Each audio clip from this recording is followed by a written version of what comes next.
Hey, everybody. Welcome to Skeptic Hangout. This is the place where we sit back, relax, and discuss some of humanity's most controversial and intriguing concepts through the lens of skepticism.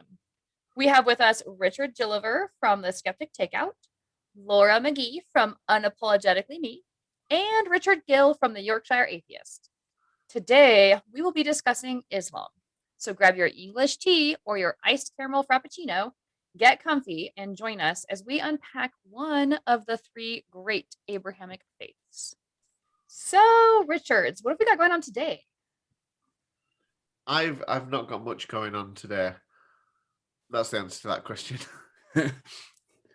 Okay, I have got a. In fact, I'm going to be on a show that Laura has been on a couple of weeks ago. Yeah, she's which really frustrated me because I was asked on first, but because of my schedule, she beat me onto it. So I'm on next Tuesday, which is the 4th of May, and it's The Perspective with Ethan Michael. Yes. You can catch me on there. And if you've not seen Laura's episode yet, go and catch that because it was brilliant. So let's, watch it along with our episode about psychics, like just a little back to back.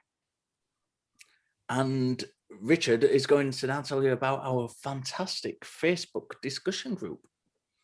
We have a fantastic Facebook discussion group, which I've heard from good authority is fantastic. No, it's actually lovely to just expand our horizons. And I like what Laura, you said a couple of weeks ago about like we have the first hour of the conversation and then it's up to everyone else. Like I really like that sort of way of thinking about it, and I think it really does sort of feel like that when we're on there because it gives us at least our sort of fix in between recording sessions. And it's just a great way to interact with us. So please join there. The link to that is on the Linktree link I've said link too many times in that sentence, in the description, along with the links to all of the other places you can catch this. So whether it's on YouTube or Spotify or Apple Podcasts, Google Podcasts, Stitcher. I couldn't find a way of doing it easily on SoundCloud, so we're not on SoundCloud yet, but maybe I'll be bothered to do that at some point in the future. Who knows? That is awesome. I want to just really piggyback on that Facebook discussion group because I'm actually in there a lot chatting with people, and that really, really surprises me how our discussions last well beyond the first few days after a post is up. Like they'll last all week long until the next post is up, and then they'll kind of peter off, and the other one picks up momentum and goes. And so I think it's been fantastic. So thank you to everybody who has been interacting with us, and keep interacting and encourage others to interact because it has been a lot of fun. Yeah, I really liked it. Agreed. Okay. Yeah, definitely shout out to the people who interact in there because they are brilliant. Yeah, good conversations. So today's topic is probably one of the more controversial topics to have on any sort of show because we're going to be talking about a specific religion, Islam.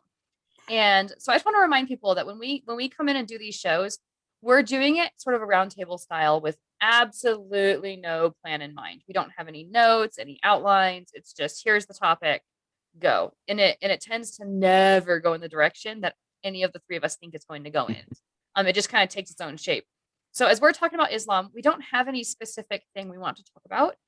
We don't know where it's going to lead us. But I will just throw out there that anything we talk about, it's just coming off the top of our heads as three regular everyday individuals and the kinds of conversations that we naturally have when we're just sitting around the table. So having said that, do either one of you want to start? I wanted to start by just asking you how you became a Muslim. Okay. So let's make this next hour about me. Yes. Let's rename it Laura. No, but I think it's interesting because obviously you've, for people who may not have heard bits about like what's gone on in your life and stuff, like you've been a Christian, you've been a Muslim, you're now neither of those things. And it's, I'm interested in that because I don't really know much about that part of your life and how you sort of came to that decision and in becoming a Muslim and living that life. Yeah, so I'll try to make it as short and pithy as possible, which might not be possible for me. But I was a Christian at the time, and I was happily a Christian. Wanted to believe in God, wanted to do right by God. But there were just too many little things about Christianity specifically that I had issues with. So from my perspective, mainstream Christianity just got it wrong. And I had my own sort of unique belief system. I didn't believe that Jesus was God himself. I didn't believe that the Bible was the inherent word of God, inerrant word of God. Um, I didn't believe in the Trinity. So I had a very unique sense of Christianity where it was kind of like, interpret your own Bible. And when I went to military training to become a chaplain's assistant, which is not a Christian job, they're there to protect all religions and to facilitate religious accommodations for people in the military of any religion. But the majority of people who are chaplains and chaplain assistants are Christian because that's the demographic that's most popular. Yeah. So going into that job was very, very heavily influenced by the fact that I had been like a really enthusiastic Christian. And I really wanted to make a difference as a Christian. So I went to training and came home Muslim. What happened was one of the chaplains training there was an imam, and he was just a kind of like a curiosity to all of us. So I asked if we could put together instead of all of us always attacking him with all these questions 24/7, could we put together like a discussion group or roundtable where we sat down and talked with him and asked him all of our questions and kind of got them out of the way, like a one-stop shop where he would sit down and discuss with us, but then he's not getting bombarded left, right, and center. And he agreed to it. And so anyone who was curious, any of the chaplain assistants or chaplains who were curious, go into this conference room at the time that we set aside and ask him questions. And he started by telling his story. He's like, before you ask any questions, let me tell you how I became a Muslim. So he was an American from the Dominican Republic, raised Catholic, and he came to Islam as a teenager. And everything he said about Islam and how it contrasted with Christianity answered my questions about Christianity. No, the Bible is not the word of God. It's been corrupted. No, Jesus is not God himself. He was a prophet of God. There is no Trinity. And what was most important to me is you don't get to heaven or hell through grace or faith alone. Like, it is not faith in Jesus Christ that gets you to heaven. It is your good works and your intentions. And God knows everybody's intentions. So as long as you're trying hard and as long as you're trying to do good, you're pretty damn guaranteed to get into heaven, right? And Islam is just the way to teach you how to do right to get you there, right? So all those things put together, like, it connected all the dots that I thought were missing from Christianity. So that, in as much of a nutshell as I can give it, is my super quick conversion story. I imagine not many people go into the American military and leave being Muslims. I don't get the impression that happens often. It does happen more frequently than you think, though. There's a lot of conversions to Islam in the military. And I think the reason is because there's a lot of exposure to it and there's a lot of discussion of it. And on the surface, there's also a lot, at least when I first joined, and it was like you're just going into Iraq and Afghanistan, there was also a lot of bigotry towards it. So the military had to kind of switch that around and do a lot of education. Here's, briefings on these cultures. Here's briefings on their history. Here's Islam and stuff like that. So there was a lot of what I saw as a lot of attempts to kind of soften the bigotry that popped up in the military. So, and I don't know how that contributed or if it was just exposure to it in general. But yeah, I mean, it's not a huge high percentage, but you'd probably be surprised. Yeah, that's interesting. Yeah. So what's your exposure to Islam, Richard? Have you had any kind of exposure to it in any way, whether it's been visiting mosques or friends or just learning about it as a comparative religion thing? Or yeah, I can't remember if I've talked about this before, but I grew up in a very monocultural area. There were just white people where I lived. The schools I went to, like my infant school, my junior school, my high school, was pretty much 99.9% white people. And I guess it was only really sort of when I went to university that I sort of had experience of people outside of my, that sort of white Britishness. So I mean, as a child, I didn't really have any knowledge of it at all, apart from the fact that I knew, because in Halifax, where I sort of grew up near, there's a large population of people whose family heritages are from like Pakistan and Bangladesh and India and things. So like quite a big area of people who all come from those sorts of backgrounds, predominantly. And so like I knew I knew Islam was like the religion of those people over there.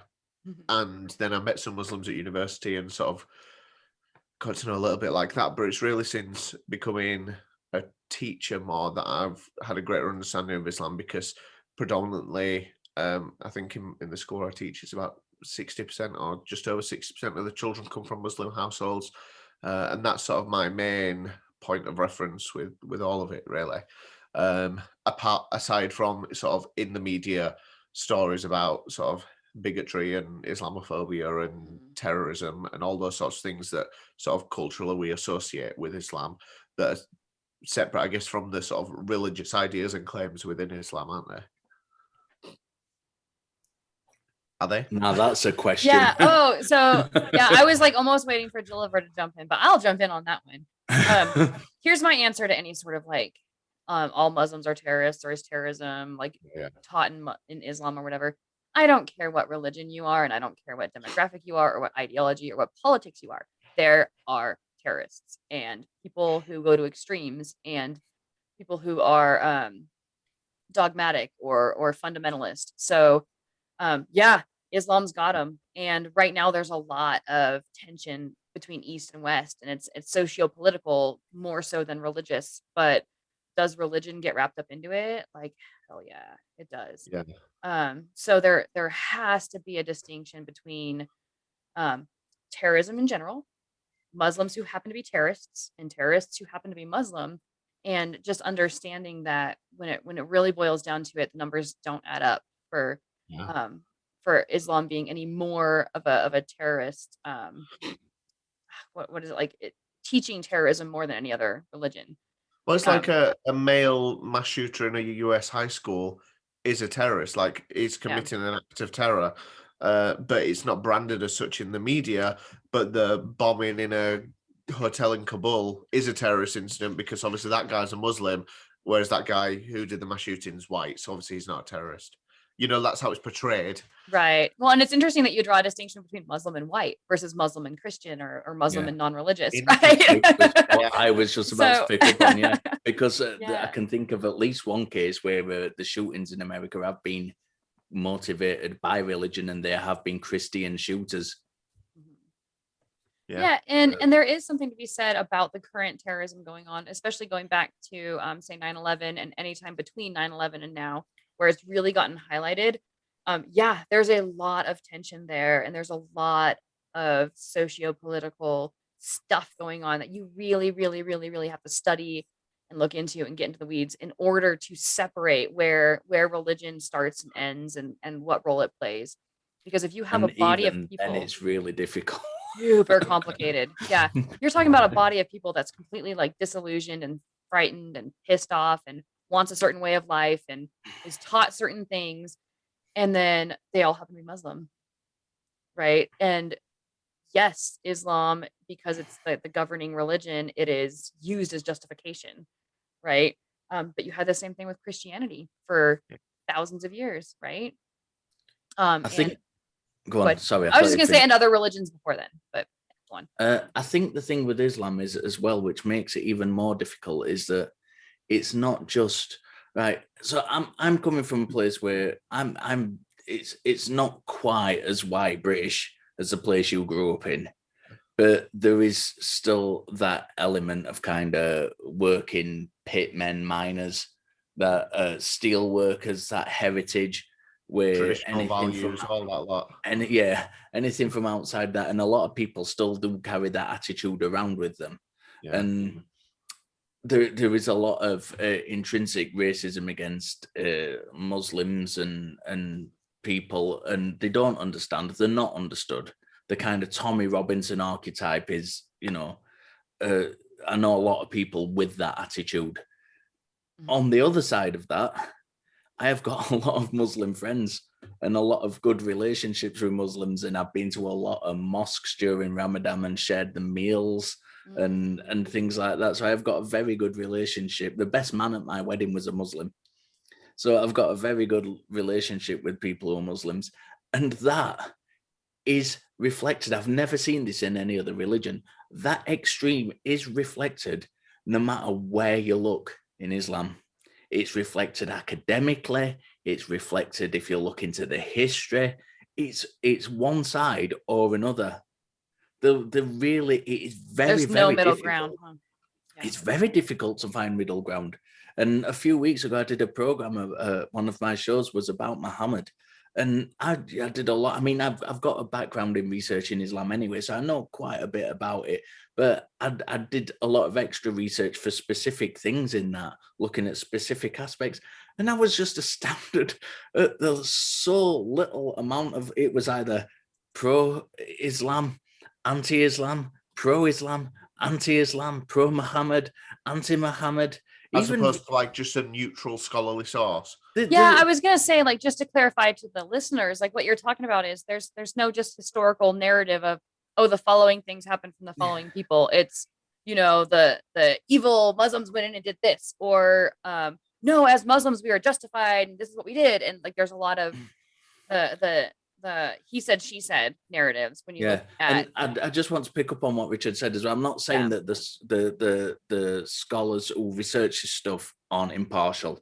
That's not what I mean. I mean the source material they've got to draw from. Historical documents. Yeah. It's either one side or the other side. It's either one side or another side. And that's compounded by Muslims themselves.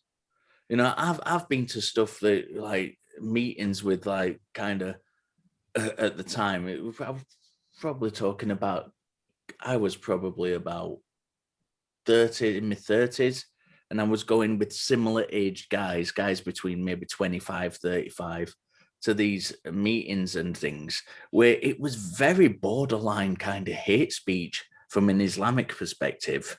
And these were nice guys who I were going with to listen to this stuff. And then you get the kind of Islamic apologists who are the complete opposite and want to deny legitimate criticism from history because it casts Islam in a bad light. And that's literally, wherever you look in Islam, that is what you get. You get Islam or Muhammad is brilliant, is fantastic, it's the pinnacle, or you get Islam and Muhammad is hateful, it's evil, and it's so hard just to go down the middle and say, to say, I want to look at this impartially. I want to draw from impartial sources, and I want to paint the best picture I can. So that's where I think people like you and me come in, Jilliver, because we kind of are that middle ground. Like me having been a Muslim, the only reason I left is because I concluded that I couldn't determine that there was any truth to it in terms of reality. Like I no longer could say that I believed that there was a God or that God cared whether or not I covered my hair. As soon as I believed that there was a God that wanted me to do that, I did that. Like I was in hijab almost immediately to try and do the right thing. And letting go of that was actually a little bit painful. And the only reason I did that was because I could no longer say indeterminately, like absolutely for sure, this is the truth. So I left Islam with like a strong love and respect for it because I saw a side of it that I think most people don't see. And I was taught a lot of the like Islamic, like apologetic side. I listened to the podcasts and the lectures and the videos and everything. And so I did have this like sort of rosy-eyed kind of view of it. And I didn't allow myself to go research the other sides. And in fact, I was afraid to. I was like, okay, I can look at like Christianity from a skeptical perspective and I can analyze it, but I won't do that with Islam because I was so afraid of like losing that love affair. And so now I kind of, having had some time pass and a lot of those emotions kind of settled down and looking at it more skeptically, I think I have kind of both sides now and sort of an appreciation for the good, the bad, and the ugly. But I think you hit the nail on something, and that is, and I think it's true in other religions and cultures and spaces as well, you can't criticize. And I think that's very, I think it's working against Islam right now and against Muslims because they're so afraid to accept criticism or embrace criticism or discuss criticism that it almost becomes like contentious before it's even started. Yeah, I agree entirely with that. I think it's interesting that like you started the show today almost with a disclaimer as well, Laura. Like obviously I know you said in terms of like, because we're specifically this time around talking about a specific religion and stuff, but like we haven't put a disclaimer like that at the beginning of any of On our any of other them. episodes. And I'm not criticizing your decision to do that, but like it's interesting that people, that you did decide to do that at the beginning of this one. Like I know someone who was brought up in a very similar situation to how I was describing, with very limited sort of exposure to people of other cultures and faiths and stuff. Who like even nowadays is like really anxious when speaking to someone who potentially it might be from another culture, or of another religious faith or whatever, just because they're terrified of offending them. Like Yeah. I think specifically with Islam, there is that notion of, oh, I don't want to offend them, or I don't want to put my foot in it and say the wrong thing, or because and I don't know what it is about Islam that makes people feel that way, because I think it is specifically Islam that does. I don't think people would have the same anxieties about speaking to someone who they knew was Jewish or who they knew was Hindu or whatever. But specifically, Islam does seem to give people that sort of anxiety about making sure they're not stepping on toes and not offending. And obviously, like there's been stuff in the news about, like the Paris killings, and that magazine published. I Yeah. can't Charlie Hebdo. Yeah. when they published the Muhammad cartoons and stuff, and uh, yeah, I don't know. There's that side to Islam, and I'm not sort of trying to shit on Islam, but like there is that in culture. I think lots of people have negative connotations with Islam and what that means, and people focus on things like oppression of women and anti-LGBT rights and things like that, which obviously are legitimate questions to ask. But as well, like Muslims are normal people as well. Like, you Yeah. So you bring up a good point, because like think of okay, let's just take just the anti-LGBT stuff that is inherent in Islam, right? And you do have Muslims that are like, no, that's not the real teaching, and no, we're pro LGBT, do whatever you want to do, just don't show us, whatever. But no, there is an anti-LGBT element to it. yeah, But there's an anti-LGBT element to Christianity as well. yeah, And how easy is it for us to be like, hey, you Christians, shut the fuck up. Like it's not okay to feel that way. It's not okay to think that way. You need to treat people with respect. That's a bad teaching.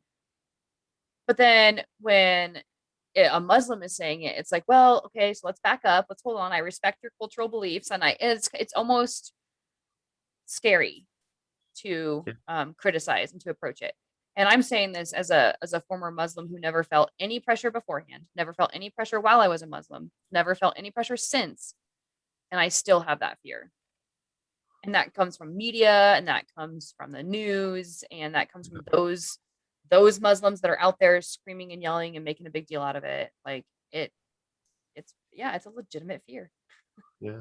What about the Muslims who are, to me, and I'm obviously I'm accepting the people who do go out and commit terrorism in the name of Islam when I say this, but those aside, to me, the biggest problem within Islam, who are the ones who will make it within it, but making excuses for it to the point where it makes it look kind of ridiculous.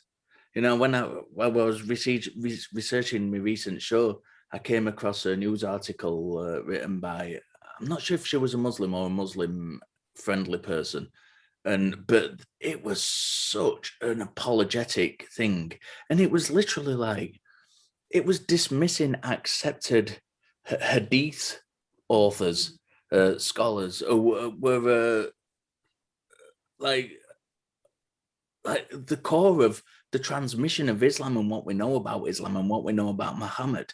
And it was dismissing those because it cast a bad light on the Aisha issue. Oh, interesting.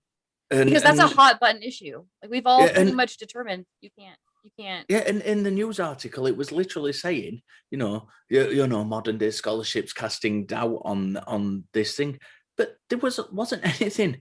I did a bit of research on it, and when you get into the nitty gritty, it's so muddy water. Let me tell you, when you're looking into the transmission of the hadith and You know, the guys who were writing the hadith and transmitting them, they were fighting amongst each other, left, right, and center.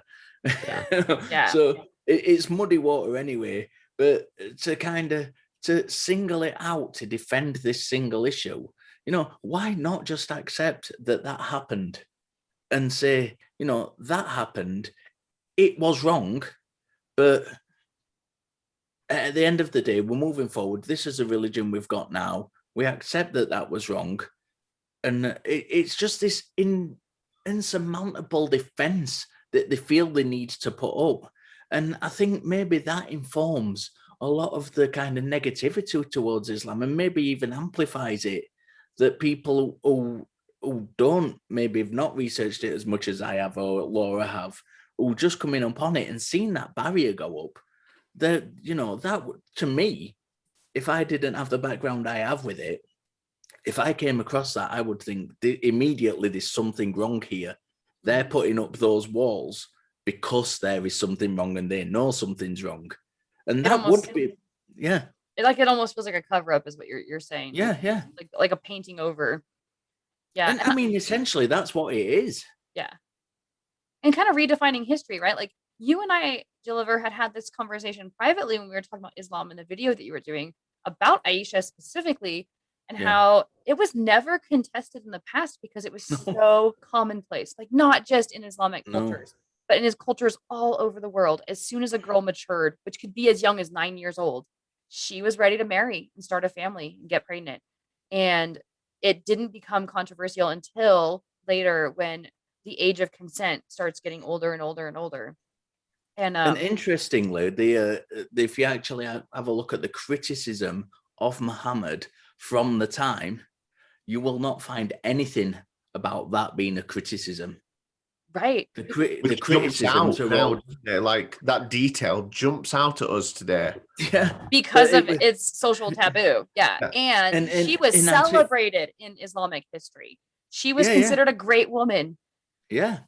So we're at the criticism that was leveled was all about him not being a true prophet from the Jewish point of view, and things like that. That was where the criticism was leveled at Muhammad from the time, or just slightly after. Right. But I mean, there's some.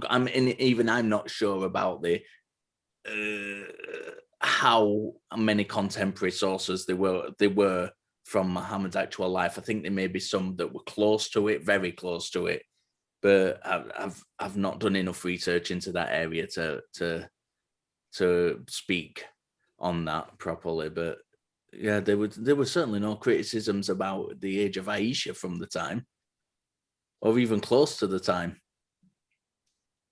So Gil, like, what are your thoughts, like, from so I know that Gilliver has the historical perspective, and I have the religious perspective of Aisha, but what is your perspective from the outside?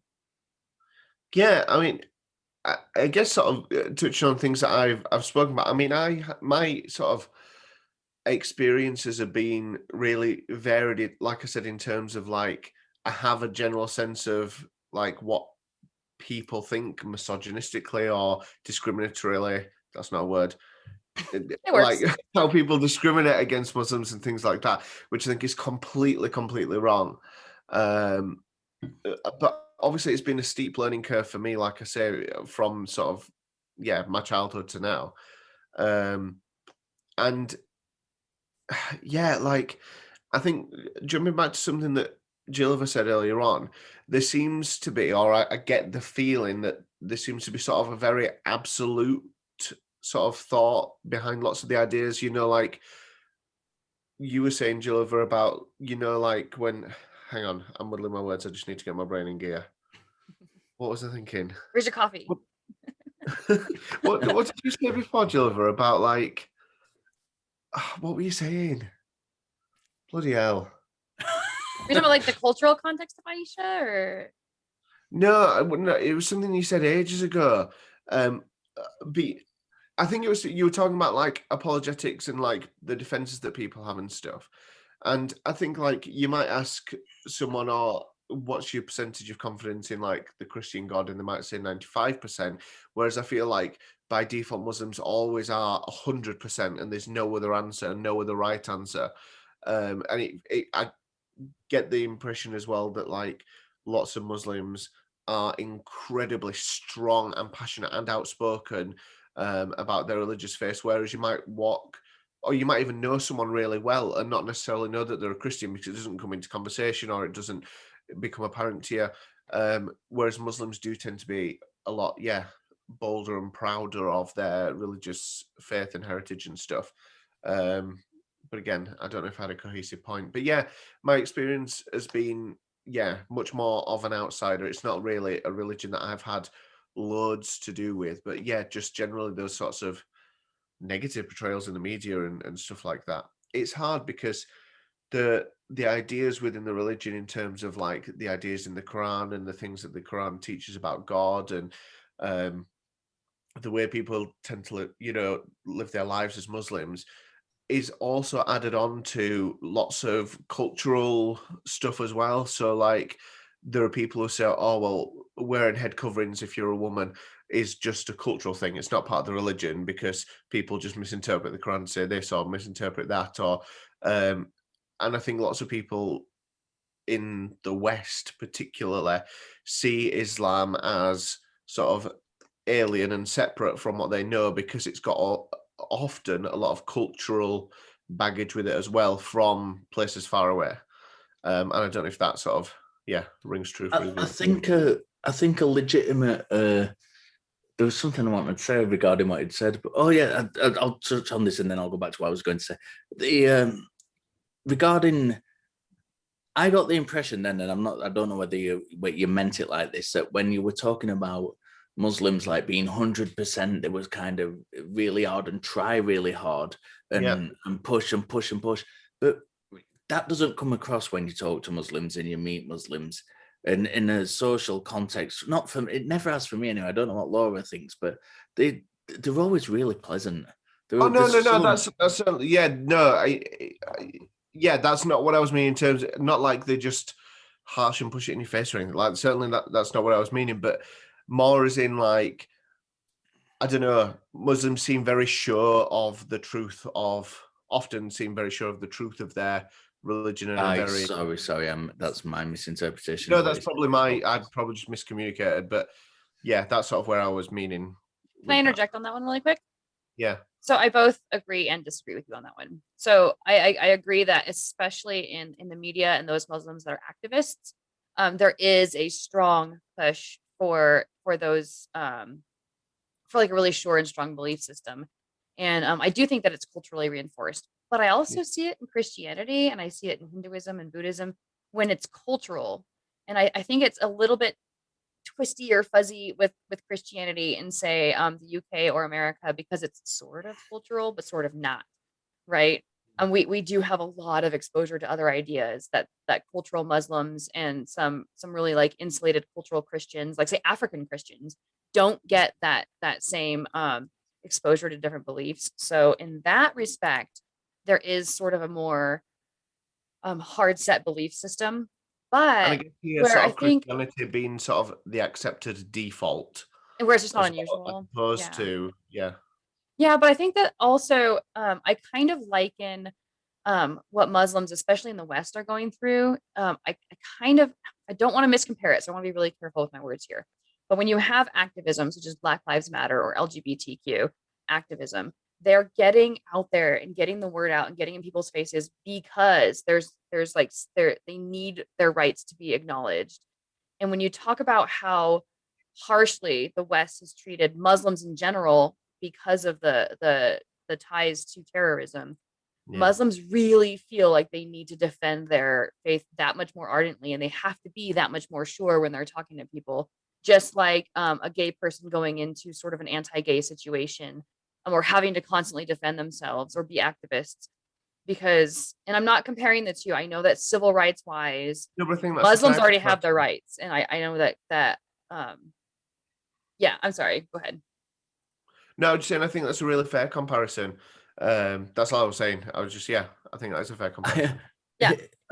to touch on that, but not that particular point, but to touch on the point of kind of being culturally muddled and things like that. Mhm. Islam has got nothing on Buddhism. Oh, Because right. that is crazy culturally like defined. Yeah. But we'll go into that in the Buddhist episode.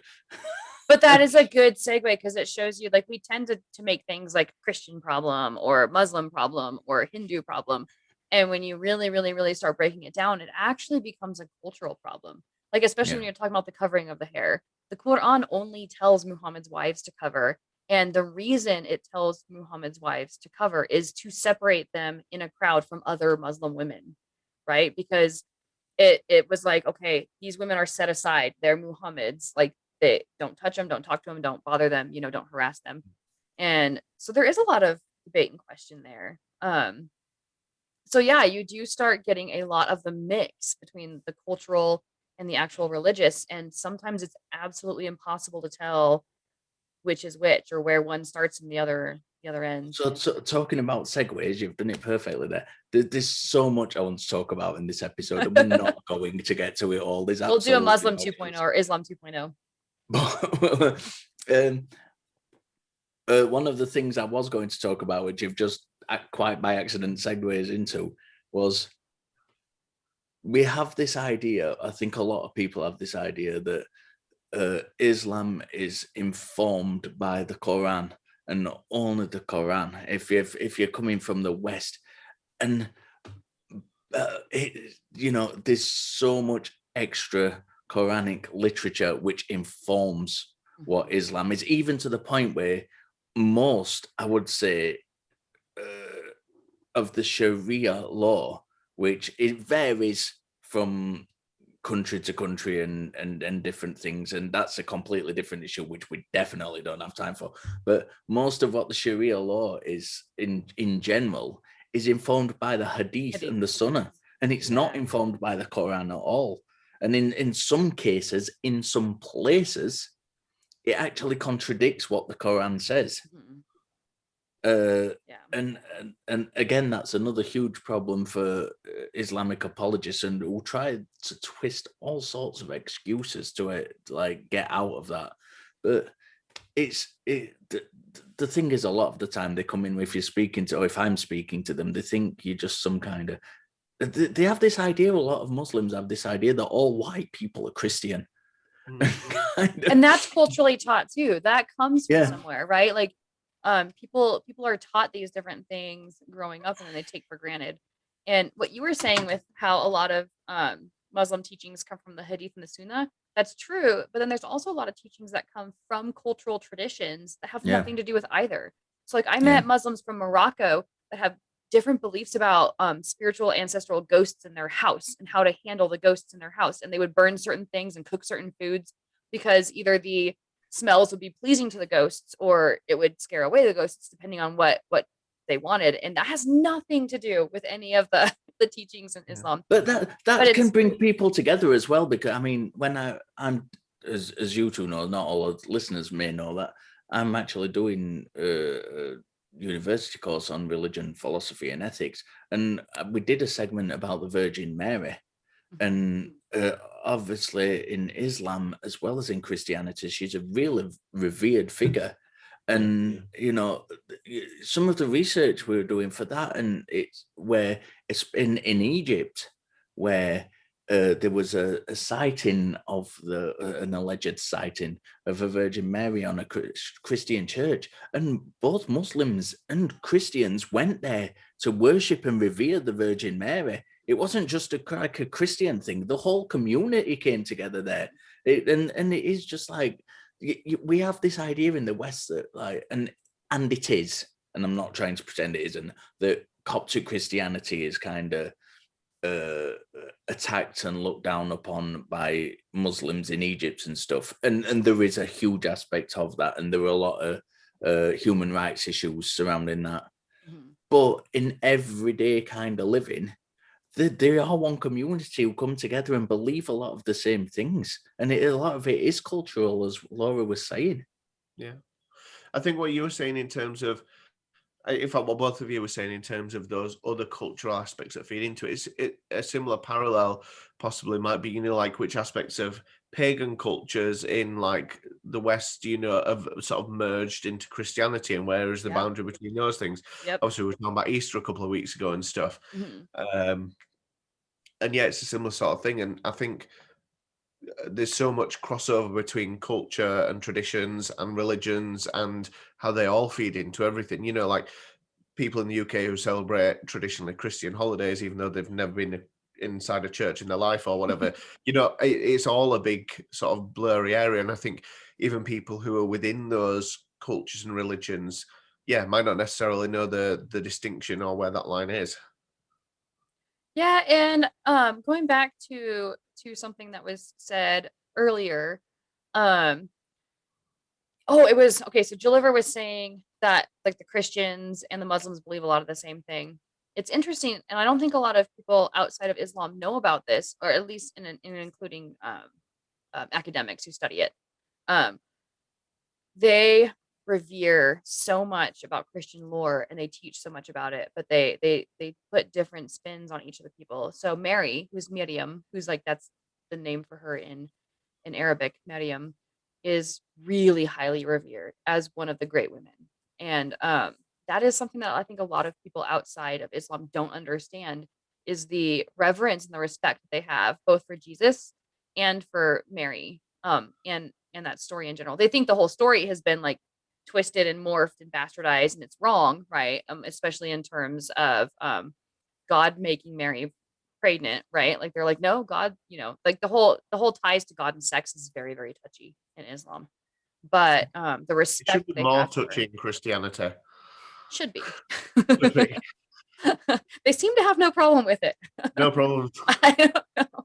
Yeah, but anyway, I just wanted to kind of throw that out there. I know it may not contribute much to the discussion, but just to give that extra understanding that Islam really does have, or Muslims really do have a lot of respect for both Christian and Jewish teachings and characters and historical figures that maybe people don't understand or that they don't realize. Do you think that, Laura, Mhm. specifically, although Richard, feel free to wade in, do you think that, have I lost my train of thought or is it coming back? Do you think that... I sometimes think, is that what you're asking? I sometimes think. I think he thinks more than us. We talk I think things. that Muslims are more inclined to believe their own hype, if you like. For example, I've never met a Muslim, I don't think ever, who's acknowledged the Quran from its earliest forms to the first final finished version we had. So that took 200 years to do. Right. I don't think I've ever met one. I think they all genuinely believe that it was kind of transmitted to Muhammad and it was written down within, Immediately. if not weeks, only a couple of years at the most, and then transmitted on like that. And I don't think, I certainly don't see it as prevalent in Christianity, for example, just to compare it to one thing where there is that much, and there's certainly kind of incredulity about the kind of authorship and stuff. There are certainly Christians who think Mark, Luke, John, and Matthew were written by Mark, Luke, John, and Matthew. Right. And that's just ignorance, yeah. There seems to be much more of an understanding in Christianity that things may be more allegorical and that the things are looser and the history may be not quite as it seems. Whereas in Islam, there seems to be so much more, this is definitely the way it happened. This is definite. And they just seem to be completely ignorant of the early history of Islam. Do you get that? Did you get that? Or did you have an understanding, or did you know Muslims who had an understanding of that? Obviously, you're potentially different as a convert rather than someone completely raised in the religion as well. Oh, but for me, it'd be more like an exposure to the teaching or the idea. Yeah. So obviously, not being raised culturally Muslim, and there is a difference between a cultural Muslim and a converted Muslim. Um, but I was exposed to those ideas quite heavily, so I can speak on them. But I would say that was one thing that. Okay, so first of all, I think that the histories are very similar. It was spoken and passed on from people to people, but multiple groups. There were different versions of these religions, and then someone came together with both religions, and they decided, okay, nope, here's the actual canon for these two religions, and let's burn all the rest and get rid of it, and it becomes heresy, right? Oh my gosh, it's so similar, the histories. And you're right, in Islam it is taught that nope, as soon as he started speaking it, people started writing it down. He was always surrounded by scribes. They're kind of taught, oh, okay, well, we gathered up the bad Qur'ans and burned them, but we had this like base Qur'an to base it off of, so we know for a fact that those words were correct. um and then in Christianity, you're right, there's kind of like this, well, we have the most transcripts, and so we know that this stuff is true because we just have a plethora of transcripts. And I think where Christians make a mistake is that they don't realize that sometimes a transcript is like this little fragment here and that little fragment there, and they can be like chemically tested so they know they're the same document, but and like the word says God, so they assume it's part of a Bible, right? Like what they don't realize is many of the transcripts that we actually have are fragments, and we have very, very few complete ones. And they're all later. Where the Muslims make the mistake is in not acknowledging that the two narratives or the two histories are virtually identical. They're just as problematic. There's issues with both of them. Instead, they paint this picture of no, ours, there's a direct chain, a direct link from Muhammad to a modern day Quran, and it's unbroken. Yeah. That's the claim. So is my And understanding it certainly correct? isn't. It's not true. Yeah. Is my understanding correct as well that sort of in when Muhammad started the religion, that it was also sort of built into like a politics of a new society, and sort of that turned into an empire that Yeah. which like we talk about Christianity, and that seems like much more of a from the ground up sort of religion, whereas obviously with an empire behind you, eventually, I don't know if I mean from a ground up, but like the people who started Christianity were not in a position of authority, whereas Muhammad became an authority figure within his life and a political figure and things like that. Am I on the right lines with that? It became one, but I don't think it had. It didn't start like that though. No, I want to be careful about saying it. Yeah. That's why I'm trying to find my words properly. I mean, from what I understand, and Laura weighed in at any time, he learned a lot of his diplomatic skills from his first wife, who was older than him. Everyone concentrates on Aisha, but his first wife was older than him, and she was a trader.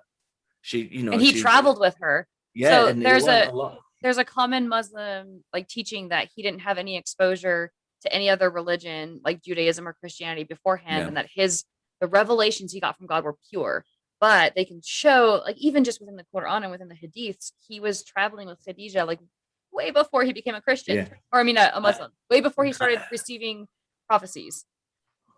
I've had this argument with apologists before that they've said there was no way he could have known anything about. I can't remember the city they mentioned, but it was plain that he'd actually been there. Yeah, and he had clear exposure to at least Jews and most likely Christians as well. And I sort of saw it as like a social. In hindsight, I sort of see it as a social movement where you take like the tribal religions of Saudi Arabia at the time, Mecca, Medina, and all those areas at the time, and you have these ideas of Christianity and Judaism that are coming into the area, and there's traders, and they're having a lot of interactions back and forth. It literally looks like what he did when you study all the different religions and study how they connect, is he took what he knew at that time, his tribal religion, and he took Christianity and Islam and he blended them all together. And so you have lore from what people might call pagan or tribal ancient Saudi Arabian religions, and then it interjects Christianity and Judaism into it. He does a really good job of it. Like he blends them very well. And another thing that I think people may misconstrue, because they have this kind of idea of, and again, this definitely happened, but later on, they have this idea of Islam from the very beginning, just sweeping across the land and in these massive wars. There was in Muhammad's lifetime, he either ordered or partook in altogether 100 battles, but most of them were just little skirmishes. And fights. It's not this kind of idea that we have that it's just this huge Global sweeping takeover, isn't it? army going Yeah. for global domination. That wasn't the case. And I'm a little fuzzy on the historical details too, but from what I remember, and please correct me if I'm wrong, but from what I remember, there's no non-Islamic data that says that they ever had control of Mecca or Medina. Right? That was an Islamic, that's an idea put forth by Islamic scholars. And I don't know for sure. It's something that I heard, and so I don't want to say that that's the truth, but I'm curious what sort of extra Islamic resources are out there that refer to, like, say something from a different country that refers to Medina or Mecca as being under control of Muhammad during his lifetime. Because I'm not sure. I can't speak on that because I don't know, and I don't want to misspeak on it. So let's just go over that one then and not even touch it, because it's something that I heard somewhere and I can't for the life of me. Like, yeah, I was just going to repeat to close that the sources, there are sources close to the time of Muhammad, but they vary as to whether they're within Muhammad's lifetime or from a couple of years after lifetime, which are extra Islamic sources. Right. So it's difficult to speak on for me. I'm certainly not an expert in Islamic culture or early Islam at all. So I don't want to speak on that, and I can't speak on that. But what is interesting to me is both Islam and Christianity got big jumps in membership or in popularity when a leader, either of a nation or an army, converted. And like once that leader converted, it kind of like goes down through the ranks, and it just boosts the membership in that religion. And I found it really interesting that one of the reasons, Roman Empire, wasn't it, in Christianity? Like there was some emperor, I can't remember which one it was, but there were an emperor who was like, yeah, Christianity's true, and everyone was like, okay. Yeah. Yeah, and so it's interesting to me that the reason that they're so formidable today is because of a few, like if you look back in history, there's a few key historical conversions that really made the difference between, oh, this is a little cult that's going to die out eventually, or might be a small religion, to now they're the two greatest world religions. Yeah, and that's certainly true of Buddhism as well. That it was, the conversion or the support of kings at the time who really gave it a boost and kind of monasteries. I don't want to go too much into this, but obviously we're doing a separate episode on it. But monasteries, traditional Buddhist monasteries were, there's one called the Deer Park, which was a gift from one of the tribal leaders or kings of the time. Mm-hmm. And I think all big religions kind of have that element to them that they get passed on when someone powerful or someone with a bit of stature comes in and sponsors them, if you like, and kind of does that. Yeah, and it kind of makes sense when you think of like the education of the day, where people didn't have libraries to go study at, they didn't have public schools, they kind of went with whatever the state said. And I think in some cases quite forcefully, where it's like, you will believe this. Right? So it is interesting to me that that such a small number of people can have such a huge, profound impact on such a large number of people. Oh yeah, definitely. And coming back to the actual the Qur'an itself, how much of an impact that had? I don't know exactly how it was transmitted. I know that within the first couple of 100 years, they were collected, like separate pages, leaves of pages were collected and finally collated. I don't remember who collated them into the first actual thing, but I don't know whether it was small groups of people who transmitted it, like who were kind of in charge of certain aspects of it, certain chapters, or whether it was more discordant than that, and it was just kind of here and there. I don't know. I don't know. Yeah, I used to know the story of how it first got put all together, because it's almost, but not quite, like longest to shortest, right? And then of course, like the very first one is like the little opening prayer one is also very short. Then it goes like they're fairly significantly long, and then they get shorter and shorter. And they're not done in historical order, and they're not done in order of transmission. Like they're kind of, I can't remember, and I wish I could, because it's really fascinating how they ended up, and they're not even necessarily done by topic, although they kind of are. Like and Nisa is like the women, and so it talks a lot about women and their rights and their roles and their responsibilities, and how men should treat them. And it's all very pro woman within the context of Islam. I know that from an outside perspective, it's very like anti-woman, but then you read the chapter and it's not all about women.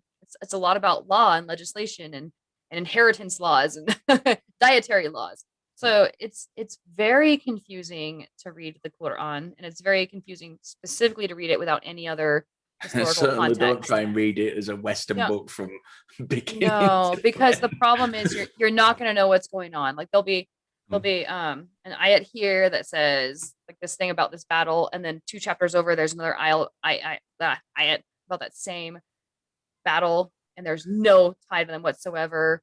And you like, it's really difficult to determine what is going on in any given chapter. So staying on the Quran, 2 questions. The first one is, what do you think about the charge from some apologists that you have to read it in the original Arabic? And the second one, what do you think about the challenge laid down in the Quran that nobody will be able to recreate a chapter of it in such a perfect way? It's not even a chapter, it's a single line.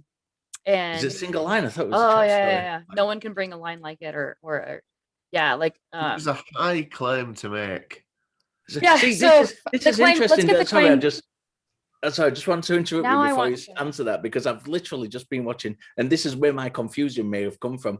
I was watching in a debate with Lawrence Krauss with a Muslim earlier on today, completely unrelated to this. Oh, was it Sortis? I can't say his last name. Yes, Hamza. No, I can't say his last name. It's the Greek. It's Greek, yeah, and I can't. It's like TZ Sortis, or I don't remember what it was. But Hamza's his first. Georges. I think something along those lines. Anyway, he and the Muslim guy actually said, because Lawrence Krauss actually said, I put something into a computer program and it's given me something beautiful. And the Muslim guy says, no, the challenge is actually a chapter, not just a line. So that's where I'm getting confused, because I've got that fresh in my memory. Yeah, I think I don't remember enough about the exact words of the Qur'an to be able to say like this is exactly what it says. I thought it was a line. You like none can bring a single line like it, and maybe it says a single chapter like it. But there's chapters that are like very, very short, and none of them are so profoundly beautiful or poetic that they can't. So it becomes subjective. So a Muslim can say, oh, well, it's profound because there's all these different layers of meaning and and it's like, well, okay, how much are you interjecting into that? And you're also cherry picking which parts of the Quran might have multiple layers. Like, does every single chapter or every single line in every single chapter have that many layers, or is that profound? I think Shakespeare is far more clever and poetic and beautiful than the Quran, like by a long shot. But the thing is about the original Arabic's interesting, because like I've got a degree in linguistics, so I've studied translation and stuff at uni, and I you can argue that the original Arabic is important, because you definitely do, as even with the best of intentions of neutrality and whatever, when you translate something from one language to another, you have to make decisions and compromises in terms of how you do that. You can take a sentence in English and you put it into another language and you might have 5, 6, 7, 8 different reasonable options, all of which are nuanced in slightly different ways. But also sort of the original Arabic that it was written in is now not the Arabic that's spoken. Classic Arabic. Yeah. So, and even like if we look at Middle English, like Shakespeare's English, you were just mentioning Shakespeare, like we can understand a lot of that, but some of the way that he speaks, even if we understand the words, also has a historical The context. nuance is lost. It's just yeah. So, Yeah. Or Chaucer. Try to read Chaucer in his original language. You're not gonna. no, absolutely I'll not. take And the translation. Thank you. it's one of those things that I mentioned in one of my videos recently, in terms of like language, written language is one of the worst ways for a god to communicate with humans. Right.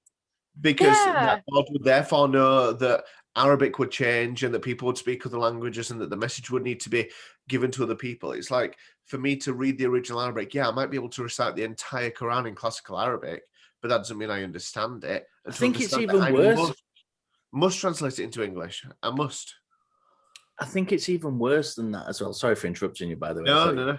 I think it's even worse than that, because the way that the Arabic in the Quran is written, a lot of it was specifically formulated to keep specific meanings for the Quran. Yeah. So you'd think that being the case, it would be the easiest of all the books to translate into another language. And I've got 3 different copies. And the one on the left is the one that I read. Yeah. They're all very, very different translations. So there's. Go ahead. Sorry, go on. Well, I was just gonna say there's multiple layers of problems here, and you've both touched on like quite a few of them. But one is sometimes translating it to another language is the best way to understand it, because you're not just translating the modern, you're not translating the Qur'an in modern Arabic to modern English. You're translating it from classical Arabic to modern English. So you're getting a lot more meaning out of it than if you were to just learn how to speak Arabic and then learn the Qur'an and then say, oh, it means this. And like one of the easiest examples to give is just the word yaum, which means day or some indefinite period of time. So what did they mean? Did they mean in a single day or an indefinite period of time? Yeah. Right? Like what was meant there within the historical context. So if you keep it in Arabic and you in your own you in your own cultural context say, oh, it meant one day. And then somebody else, like a scholar, goes through and they look at all the different transcripts and they do the historical studies and they somehow manage to determine that it meant a period of time. And they put that in, say, Spanish or English or French or whatever. That translation now has better meaning than the Arabic translation. So yeah, it's really, really, really complicated. And I love what you said about the whole, like, if you're going to translate or if you're going to transmit words to man as a god, using any language on earth is immediately insufficient. Yeah. And it's immediately problematic. Yeah. Well, especially English as well, because like English has got the biggest vocabulary out of any language in the world.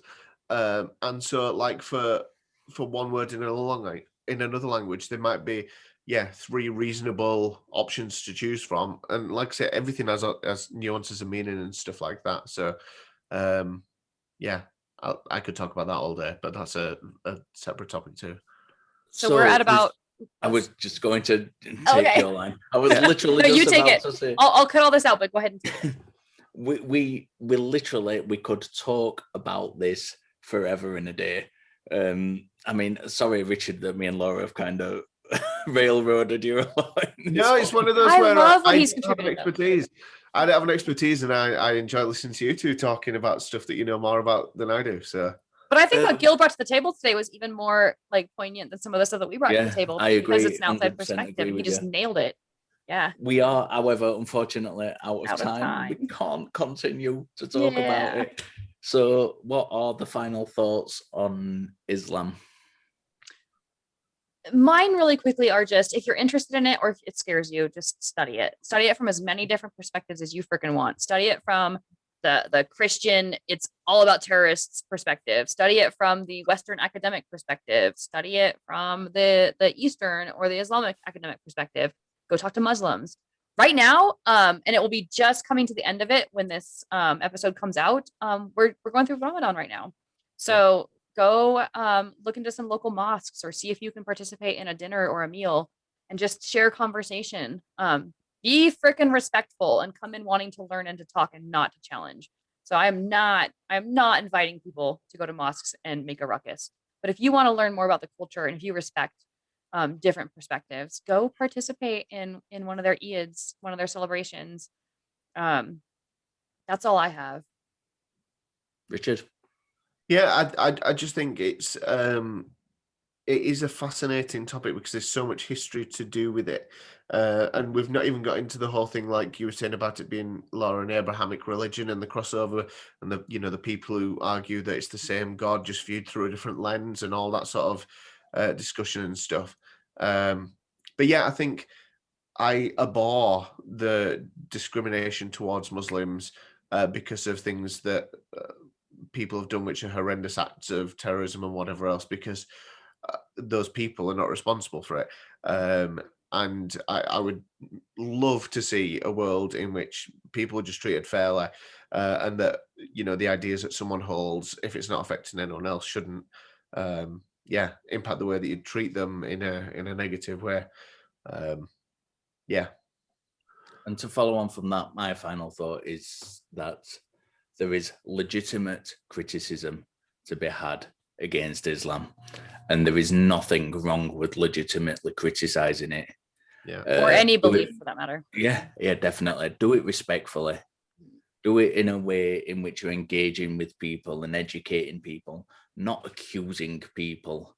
And if any Muslims are watching this, put your barriers down, because that will foster far more healthy relationships and conversations than simply denying that things that are there in Islam aren't there.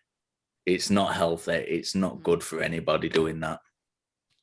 Absolutely. Yeah. Thank you for that closeout, Richard. I think that was perfect. And that's all we have for today. So with that, we are Laura, Richard, and Richard, and this has been Skeptic Hangout. Until next time, keep questioning. interrogate your beliefs. and stay skeptical. Bye-bye. Bye. Right.